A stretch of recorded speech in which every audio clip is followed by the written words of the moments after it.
So hello students, अभी हम देखने जा रहे हैं हमारे सिलेबस का third chapter indices and truth rules. तो इससे पहले के स्टैंडर्ड्स में हमने सीखा है कि इंडाइसेस क्या क्या होता है, देन इंडाइसेस के लॉज कौन से हैं। तो एक बार पहले वो रिवाइज कर लेते हैं। तो इंडाइसेस क्या होता है, इंडाइसेस का सिंगुलर है कि इंडेक्स क्या होता है वो समझते हैं पहले। तो एक एग्जांपल लेते हैं 2 into 2 into 2 into 2। मतलब हमने क्या किया, एक ही नंबर है 2, तो उसको हमने 4 बार मल्टीपल किया। तो इसको हम इंडाइसेस के फॉर्म में डिनोट कैसे करते हैं, 2⁴। तो बेस में क्या आ जाएगा, बेस में आ जाएगा जो नंबर एक्चुअल में है, और पावर में क्या आ जाएगा 4, क्योंकि कितने टाइम्स वो मल्टीपल है वो हम लिखेंगे पावर में। तो उसको पावर को ही क्या बोलते हैं हम, इंडेक्स। ओके, तो ये नंबर का क्या होता है, इंडेक्स फॉर्म होता है, index form of number. Okay, तो ये हमने सीखा है कि क्या करना है, अगर एक नंबर को हम 4 टाइम मल्टीपल करते हैं तो वो नंबर कौन सा है वो बेस में आ जाएगा, और उसको जो पावर है कितने टाइम्स मल्टीपल है वो हम इंडेक्स में लिख देंगे।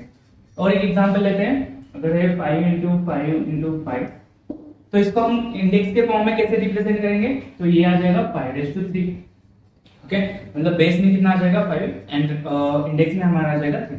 तो इससे रिलेटेड हमने कुछ लॉज देखे थे, तो एक बार वो लॉज देखते हैं।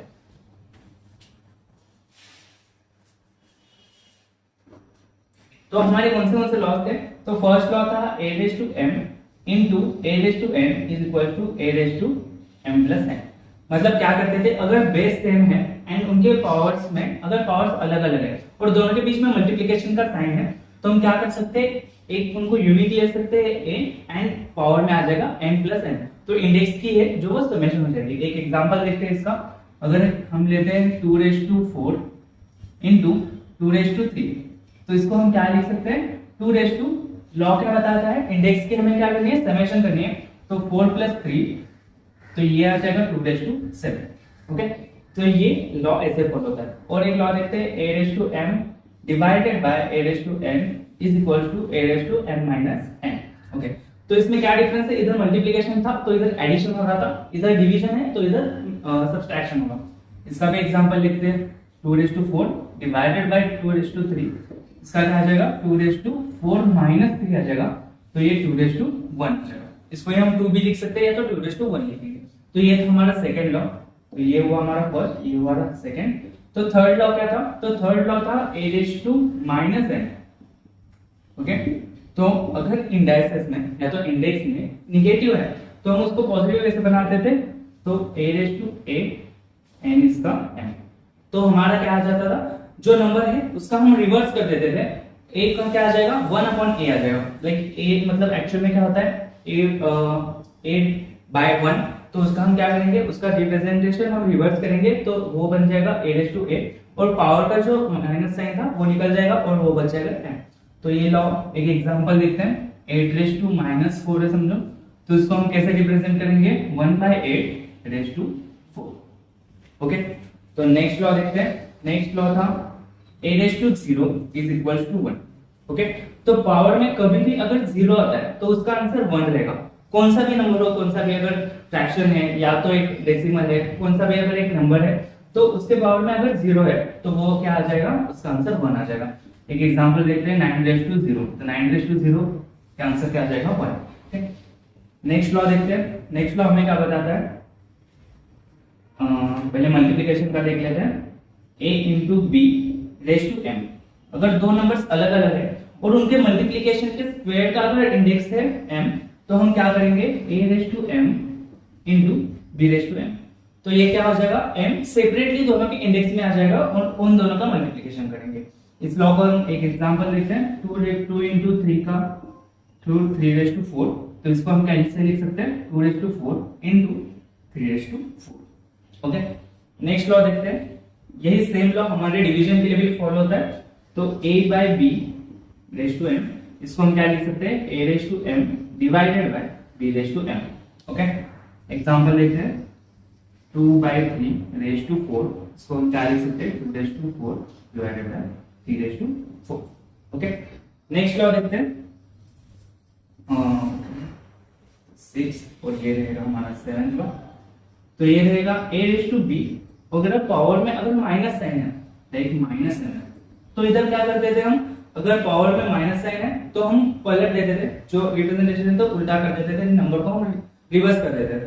तो सेम इधर भी वही मेथड फॉलो करना है। इधर क्या हो जाएगा a raise to b, sorry a raise to b का हो जाएगा, b ऊपर आ जाएगा और a नीचे चला जाएगा, तो न्यूमरेटर एंड डिनोमिनेटर ये रिप्लेस हो जाएंगे और हमारा इंडेक्स में आ जाएगा m। तो इसका एग्जांपल देखते हैं। 2 रेज टू 3 रेज टू -4 है, तो इसको कैसे लिख सकते हैं 3 रेज टू 2 4। और एक लॉ है जो हमारा फाइनल लॉ रहेगा, वो क्या रहेगा a रेज टू m और होल ब्रैकेट का m। तो इधर दो इंडेक्स है, पहले तो a का इंडेक्स है m और वो दोनों के ब्रैकेट का इंडेक्स है n। तो इसको हम कैसे रिप्रेजेंट करेंगे a raise to m n, या तो m इंटू n लिख सकते हैं।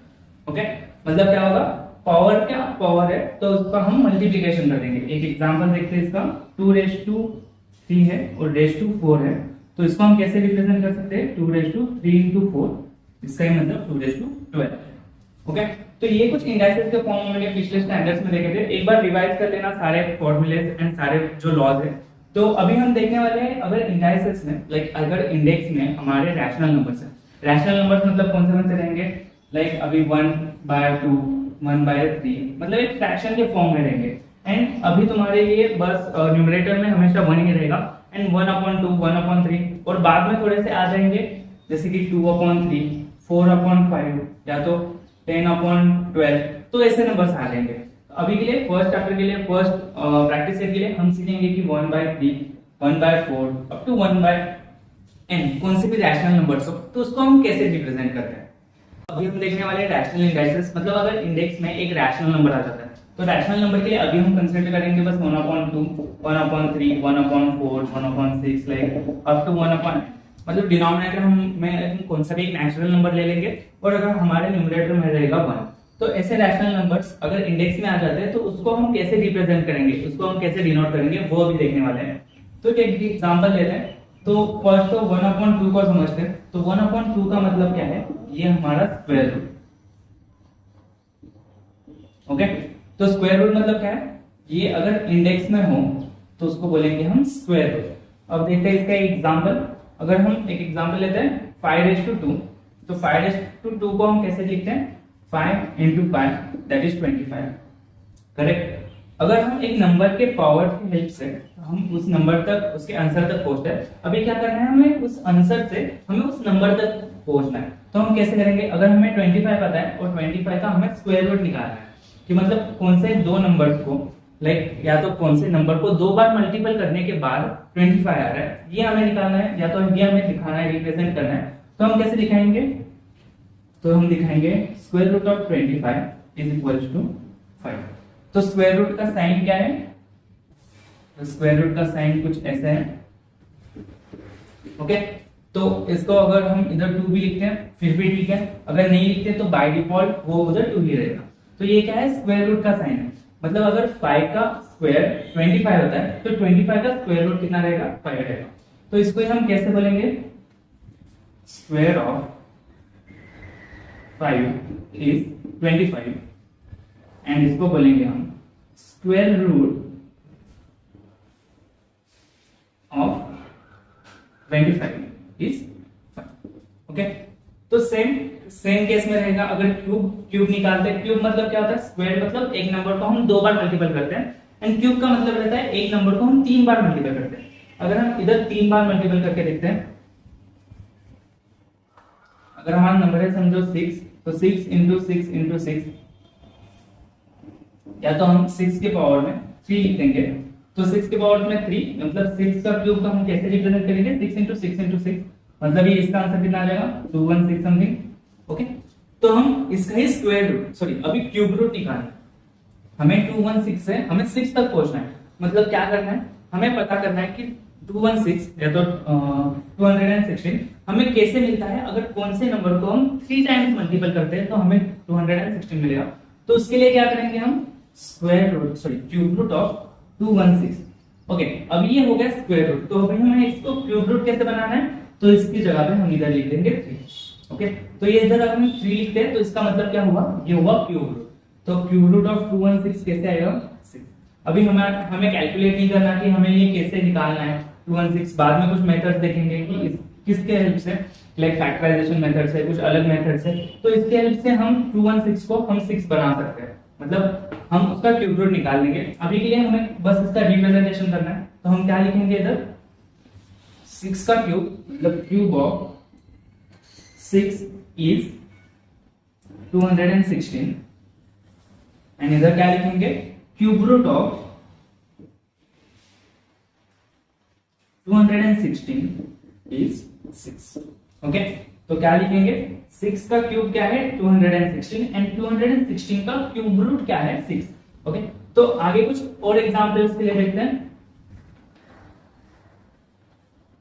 देखो स्क्वायर को हम सेकेंड रूट भी बोल सकते हैं, या तो स्क्वायर रूट को हम सेकेंड रूट भी बोल सकते हैं, या तो क्यूब रूट को हम थर्ड रूट भी बोल सकते हैं।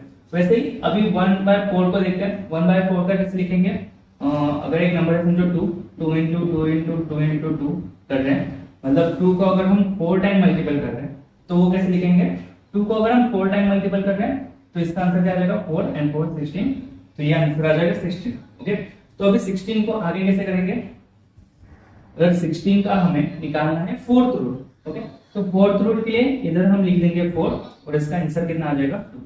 तो इसको रिप्रेजेंट कैसे करना है, या तो इसको लिखना कैसे है, फोर्थ पावर ऑफ 2 इज 16, और इसको कैसे लिखना है, fourth root of 16 is. Okay, तो ये तुम्हारा फॉर्म है, इसके फॉर्म में हर एक चीज लिखनी है हमें। अगर देखो 16 को हम और एक फॉर्म में कैसे रिप्रेजेंट कर सकते हैं, 16 रेज़ टू 1/4। ओके, तो ये एक फॉर्म है, इसका मतलब ही क्या है, fourth power, sorry fourth root. Okay, और एक देखते हैं, या तो हमें स्क्वायर रूट निकालना है। अगर हम एक एग्जांपल लिया था 5/2 दिस इज 25, तो 25 को हम कैसे रिप्रेजेंट करेंगे, 25 को अगर 1/2 लिखते हैं इसका मतलब ही क्या है, रूट में 25 एंड इसका आंसर आ जाएगा 5। ओके, और एक एग्जांपल लिखा था हमने 3 into 3 into या तो 4 ले लेगा, 4 into 4 into 4, ये कितना आ जाएगा 64। ओके, तो इसको हम कैसे रिप्रेजेंट करते हैं 4/3। ओके, तो 64 को हम कैसे रिप्रेजेंट करेंगे, 64 रेज़ टू 1/3। 1/3 का मतलब ही क्या रहेगा, क्यूब रूट। तो क्यूब रूट को कैसे दिखाएंगे, हम इधर स्क्वायर रूट के बाहर 3 लिख देंगे, तो ये बन जाएगा क्यूब रूट, और इसका अगर हम 64 का निकालते हैं उसका आंसर कितना आ जाएगा 4। ओके, तो इसका हम एक लॉ लिख सकते हैं, मतलब a/x है, अगर वो b आता है तो b/1/x is equal to a आ जाएगा। ओके, तो ये लॉ हमें समझना है। तो क्या है, अगर a/x, a की पावर अगर इधर रैशनल नंबर है कौन सा, वो b होता है, तो b/1/x is equal to a आ जाएगा। और हमें वो इसको रिप्रेजेंट कैसे करना है, अगर इधर है समझो 4, अगर 4 है तो क्या लिखेंगे हम, fourth power of 2 is 16 and fourth root of 16 is 2। वैसे अगर 5 टाइम्स होता, मतलब अगर 7 into 7 into 7 into 7 into 7। Okay, तो इसको कैसे लिखते हैं हम, सॉरी ये 5 टाइम्स है तो इधर लिखेंगे हम fifth power of 7 is something आ जाएगी, और इसमें बाद में उसको कैसे रिप्रेजेंट करेंगे, फिफ्थ रूट ऑफ वो जो नंबर हमारा आंसर आएगा इज 7। ओके, तो ऐसे हमें रिप्रेजेंट करना है। अभी हम प्रैक्टिस सेट 1 में देखते हैं कि इसका हमें यूज कैसे करना है।